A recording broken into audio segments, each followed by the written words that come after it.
എല്ലാവർക്കും welcome back to Chinnu's Cherrypicks. നല്ല ചൂട് ചായയുടെ കൂടെ കഴിക്കാൻ പറ്റിയ നല്ല ടേസ്റ്റി ആയിട്ടുള്ള ഉള്ളിവടയുടെ റെസിപ്പിയാണ്. അധികം എണ്ണ പിടിക്കാത്ത നല്ല ക്രിസ്പി ആയിട്ടുള്ള ഉള്ളിവട. 1-2 കാര്യങ്ങൾ അറിയുകയാണെന്നുണ്ടെങ്കിൽ ആർക്കും നല്ല കറക്റ്റായിട്ട് ഉള്ളിവട ഉണ്ടാക്കിയെടുക്കാൻ പറ്റും. അപ്പോൾ അതിനായിട്ട് ഒരു 3 വലിയ സവാള ഇതുപോലെ കനം കുറച്ച് അരിഞ്ഞെടുത്തിട്ടുണ്ട്. ഇതുകൂടാതെ ഒരു 1/2 ഇഞ്ച് വലിപ്പത്തിലുള്ള ഇഞ്ചിയും 3-4 പച്ചമുളകും പിന്നെ കറിവേപ്പിലയും ചെറുതായി അരിഞ്ഞെടുക്കണം. ഇഞ്ചിയൊക്കെ നമ്മൾ നല്ല കൊത്തിയാണ് അരിഞ്ഞിരിക്കുന്നത്. ഇനി ഒരു മിക്സിംഗ് ബൗളിലോട്ട് നമുക്ക് അരിഞ്ഞു വെച്ചിരിക്കുന്ന സവാളയുള്ളി ചേർത്ത് കൊടുക്കാം. ഇതിലേക്ക് ഇഞ്ചിയും പച്ചമുളകും കറിവേപ്പിലയും 1 ടീസ്പൂൺ ഉപ്പും 1 ടീസ്പൂൺ മുളക് പൊടിയും 1/2 ടീസ്പൂൺ കശ്മീരി മുളക് പൊടിയും ഒരു കളറിന് വേണ്ടിയിട്ട് ചേർത്ത് കൊടുക്കാം. പിന്നെ 1/2 ടീസ്പൂൺ കായം ചേർത്ത് കൊടുക്കാം. 1 ടേബിൾ സ്പൂൺ അരിപ്പൊടി ചേർത്ത് കൊടുക്കാം. 2 ടേബിൾ സ്പൂൺ മൈദ ഇപ്പോൾ ചേർത്ത് കൊടുക്കാം. മൈദയുടെ അളവ് നമുക്ക് വെള്ളം ഉള്ളിയിൽ നിന്ന് എത്ര ഇളകും എന്നറിഞ്ഞിട്ട് വേണം ബാക്കി ചേർത്ത് കൊടുക്കാനായിട്ട്. നമ്മൾ കൈ വെച്ച് നല്ലപോലെ ഇത് കുഴച്ചെടുക്കുക. ഉള്ളിയൊക്കെ നല്ല ഉടഞ്ഞു വരണം. ഉള്ളിയിൽ നിന്ന് തന്നെ കുറച്ച് വെള്ളം ഇറങ്ങും. അത് ഓരോ പ്രാവശ്യവും അങ്ങോട്ടും ഇങ്ങോട്ടും മാറിയിരിക്കും. അതിനനുസരിച്ചാണ് നമ്മൾ ഇനി എത്ര മൈദ ചേർത്ത് കൊടുക്കണമെന്ന് നോക്കുന്നത്. ഞാൻ ജസ്റ്റ് ഒന്ന് കൈ ഒന്ന് നനയ്ക്കാൻ വേണ്ടി മാത്രം 1/2 ടേബിൾ സ്പൂൺ വെള്ളം ചേർത്ത് കൊടുത്തിട്ടുണ്ട്. നമ്മൾ ഉള്ളിവടയ്ക്ക് വേണ്ടി കുഴയ്ക്കുമ്പോൾ ഒരുപാട് വെള്ളമാകാനും പാടില്ല, ഒരുപാടങ്ങ് മാവാവാനും പാടില്ല. ജസ്റ്റ് ഒന്ന് ബൈൻഡ് ചെയ്യാനും വേണ്ടി മാത്രം നമ്മൾ മാവ് ചേർത്ത് കൊടുക്കുക. അപ്പോൾ ഒരു 10 മിനിറ്റ് ഇതിങ്ങനെ ഇരിക്കട്ടെ. ഈ സമയം കൊണ്ട് ഉള്ളിയിൽ നിന്ന് വെള്ളമൊക്കെ ഒന്ന് ഇറങ്ങി വരും. അപ്പോൾ ഒരു 10 മിനിറ്റ് ആയിട്ടുണ്ട്. ഈ സമയം കൊണ്ട് അത്യാവശ്യം വെള്ളമൊക്കെ ഉള്ളിയിൽ നിന്ന് ഇറങ്ങിയിട്ടുണ്ടായിരുന്നു. അതുകൊണ്ട് ഞാൻ 1 ടേബിൾ സ്പൂൺ മൈദയും കൂടെ ചേർത്ത് കൊടുത്ത് നല്ലപോലെ ഒന്ന് മിക്സാക്കി നോക്കുവാണ്.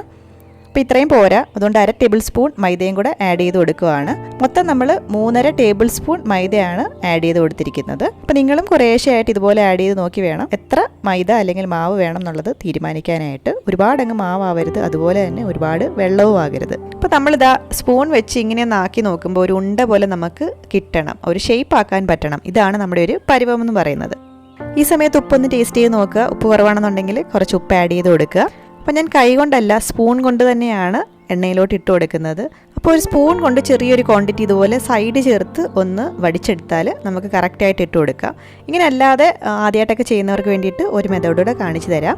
അതാകുമ്പോൾ നമ്മുടെ കൈ എപ്പോഴും വൃത്തിയായിട്ട് ഫ്രീ ആയിട്ടിരിക്കും. അപ്പോൾ നമ്മുടെ എണ്ണ നല്ലപോലെ ചൂടായതിന് ശേഷം ഫ്ലെയിം ഹൈയിൽ നിന്ന് മീഡിയത്തിലോട്ട് മാറ്റുക. അതിനുശേഷം വേണം നമ്മൾ വറുത്തെടുക്കാനായിട്ട്. അപ്പോൾ എണ്ണ ചൂടായി നോക്കാനായിട്ട് ഇതുപോലെ ഒരു ഉള്ളിയുടെ പീസ് ഇട്ട് കൊടുക്കുക. പെട്ടെന്ന് പൊങ്ങി വരികയാണെന്നുണ്ടെങ്കിൽ എണ്ണ ചൂടായെന്നാണ് അർത്ഥം. അപ്പോൾ മീഡിയം ഫ്ലെയിമിലോട്ട് തീ മാറ്റിയതിന് ശേഷം ഇതുപോലെ സ്പൂണിൽ നിന്ന് ഇങ്ങനെ നിരക്കി നമുക്ക് ഇതിലോട്ട് ഇട്ട് കൊടുക്കാൻ പറ്റും.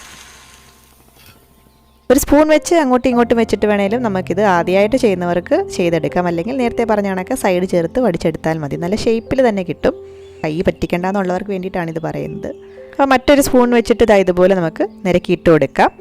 എണ്ണയിലോട്ട് ഇട്ടതിന് ശേഷം അപ്പം തന്നെ നമ്മൾ ഒന്നും വെച്ചിട്ട് ഇത് ഇളക്കാതിരിക്കുക, അല്ലെങ്കിൽ അത് വിടർന്നു പോകും. ഒരു ലൈറ്റ് ഗോൾഡൻ കളർ ആകുമ്പോഴത്തേക്ക് നമുക്കിതൊന്ന് തിരിച്ചിട്ട് കൊടുക്കാം. 2 സൈഡും ഒരു ഗോൾഡൻ അല്ലെങ്കിൽ ഒരു ലൈറ്റ് ബ്രൗൺ കളർ ആവുന്നിടം വരെ നമ്മളിതൊന്ന് ഇതുപോലെ വറുത്തെടുക്കുക. മീഡിയം ഫ്ലെയിമിൽ വെച്ച് വേണം വറുക്കാനായിട്ട്. ഹൈ ഫ്ലെയിമിൽ വെക്കുകയാണെന്നുണ്ടെങ്കിൽ പുറം കരിഞ്ഞ് അകം വേകാതെയും ഇരിക്കും. അപ്പോൾ നമ്മൾ എല്ലാം വറുത്തെടുത്തിട്ടുണ്ട്. അപ്പോൾ നല്ല ടേസ്റ്റി ആയിട്ടുള്ളൊരു ഉള്ളിവടയാണ്. വളരെ എളുപ്പത്തിൽ നമുക്ക് തയ്യാറാക്കി എടുക്കാൻ പറ്റും.